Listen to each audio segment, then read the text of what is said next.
It was epic. Kylian Mbappe's first match for Real Madrid. Manchester City buys Barcelona's star. Paulo Dybala is moving to Saudi Arabia. We are talking about this and much more today. This is a hot selection of the most interesting football news. Don't forget to subscribe to the channel, click the bell, and like this video to get more news about our favorite game. Your support is very important to us. Let's get started. Manchester City is interested in signing Barcelona's midfielder Pedri. Pep Guardiola personally wants to see him in the team. At least that's the information the press has on this matter. According to the source, the citizens are willing to include Matheus Nunes in this deal. On Transfermarkt, Pedri is valued at 80 million euros. It's important to note that this is not the first time Pedri has been linked with Manchester City. Similar talks have happened before, and now with Olmo bought and with Barca's debts continuing to pile up, despite Laporta's claims that everything is fine, the Blaugrana might part with one of their expensive players to improve their financial situation. Pedri is, of course, a great guy and an excellent footballer, but, as they say, nothing is more important than the club. As for the player himself, Manchester City would be a great option for him. Guardiola's team is the perfect place to fully unlock his potential. After all, it seems that his full potential hasn't yet been fully realized. The citizens are ready to pay 100 million euros for him and offer him a better contract than he has now. Although hundreds of millions no longer seem like big money by modern standards, you always want to say, look at what players Chelsea buys and for how much, and here we have the whole Pedri. So Manchester City will definitely have to raise the price if they want to get such a player. Otherwise, Barca fans might not understand such moves. And if the transfer fee is really high, then, as mentioned earlier, given Barcelona's financial situation, selling one of the key players for big money, we emphasize, big money, seems quite logical. You can't keep shifting from one pile to another forever. We are talking about Barcelona's loans, debts, and other financial levers. Paulo Dybala is close to a transfer to the Saudi Pro League, according to Fabrizio Romano. The club Al Qadisiyah is negotiating with Roma over the transfer of the Argentine. Allegedly, a 3-year contract has already been agreed with the player, though the details of the contract have not yet been disclosed. But it would be very interesting to know them. After all, the Sheikhs are known for their surprising offers. It's also important to note that the expiration date of Paulo's release clause recently passed, which allowed him to be bought for 12 million euros by clubs outside SerieA. For Italian league clubs, the price was 20 million euros. Now Roma can try to get the maximum amount of money for him. Currently, on the Transfermarkt website, he is valued at 20 million euros. We are still surprised that no European clubs wanted to sign Dybala. Yes, he has become more prone to injuries, which is undoubtedly a risk. But 12 million for such a player is a ridiculously low price that offsets those risks. Even Chelsea, which has been throwing money around left and right lately, could have taken him in. The Argentine would definitely have been more useful than many of those they signed. So, considering that no one in Europe wanted to buy him, moving to the Saudi Pro League doesn't seem so bad. A comfortable retirement is definitely guaranteed for him. Footballers usually have a comfortable retirement to some degree, but as we know, there's never too much money. Al Qadisiyah, the team that wants to sign Paulo, is a newcomer to the league, but they have already made some bright signings like Aubameyang, Nacho Fernandez, and a few other players. So, Dybala will have some good company to play with there. Mundo Deportivo has come out with a rather interesting headline. Supposedly, Barcelona, likely frustrated by the failure to reach an agreement with Williams, has decided to direct all remaining resources and efforts towards signing Luis Díaz from Liverpool. The Blaugrana are ready to offer around 60 million euros for the player and have already sent their proposal to the Reds. Liverpool, in turn, is not opposed to parting ways with Díaz, but wants more than the amount offered by Laporta and is asking for additional payment. Lately, the press has been writing a lot about the possibility of the Colombian leaving. He has been linked with various teams, but the player himself has not commented on these rumors. However, his father did, and here's what he said. Madrid has always been closely associated with Colombian footballers.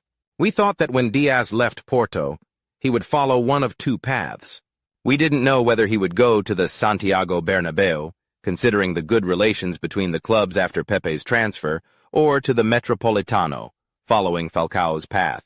I don't know if there was any interest from the Madrid clubs. I heard something, but I never found out if there was anything more. In the case of Liverpool, things were more specific. He aspired to live here in Madrid. Falcao, James were already here, and hope is not lost yet, said Luis Díaz. Barcelona, of course, is not Madrid, but his father clearly hinted that Díaz is not opposed to trying his hand in Spain. Real Madrid, for obvious reasons, doesn't need him. Atletico might find Díaz useful, but they have enough of their own players. And after all, how many players have we known who initially could have ended up at Barcelona but ended up at Real Madrid and vice versa? Maybe Díaz will be one of those. Meanwhile, according to Spanish media, Barca still can't register Dani Olmo. The club has some new issues, so he won't be participating in the match against Valencia. And after that, as they say, we'll see how it goes. The Spaniard himself is very determined and explained why he chose Barcelona as his club. I always want to win. That's what I want to do at Barcelona. Barca is my home. All my relatives and friends are here. Returning in this way is something special. It was a dream for me to come back home. The club fought to make this happen, and we had no other choice. There were other options, but when Barcelona showed their desire and initiative, I didn't hesitate. Returning home to my family and friends was a dream, said Olmo, as reported by Mundo Deportivo. All we can do now is wait for his debut for the new club. But when it will happen remains to be seen.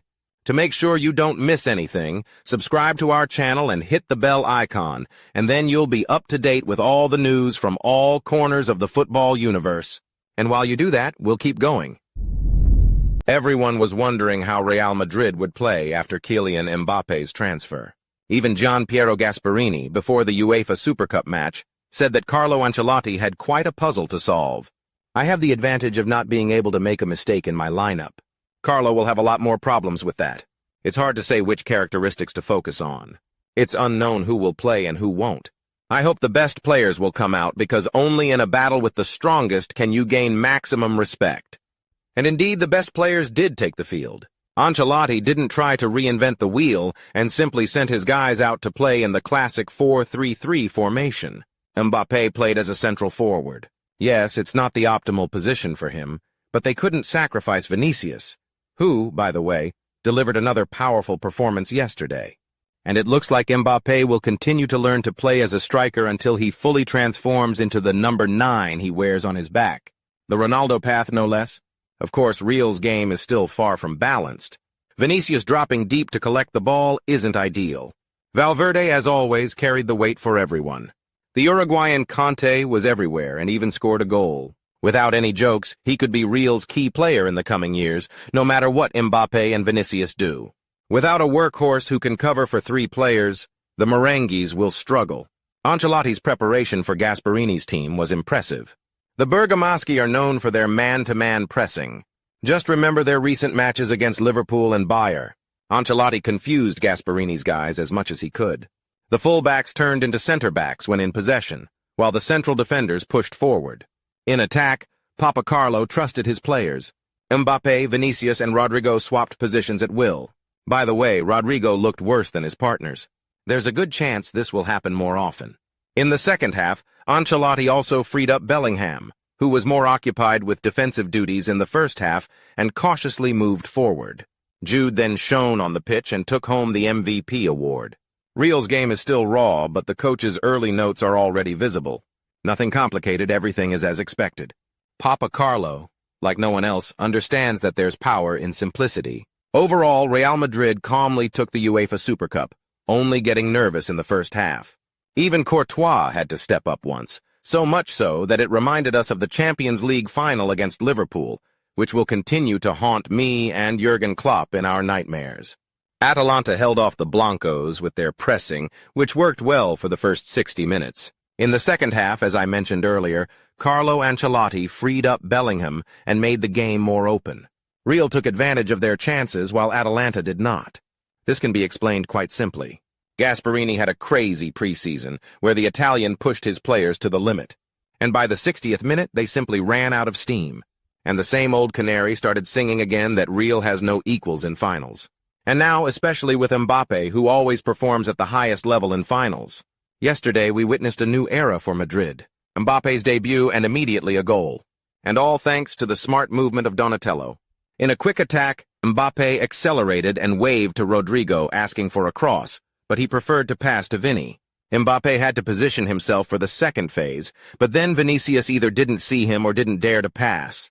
Mbappé ran to the flank in depth, but Bellingham found him with a pass. Here, Kylian could have easily lost his cool, considering how many times he had already been ignored. Plus, not everyone would have had the stamina for yet another sprint. But Mbappé managed to pull off another brilliant run, which led to his debut and, dare I say, historic goal into the top corner. A thing of beauty. And just think about how much Mbappé did to make that happen. If you don't quite get what I'm talking about, just re-watch his goal. That's all for today. Don't forget to subscribe to the channel and like this video, and be sure to watch our previous video. It just appeared before your eyes right now. See you. Good luck to everyone. Goodbye.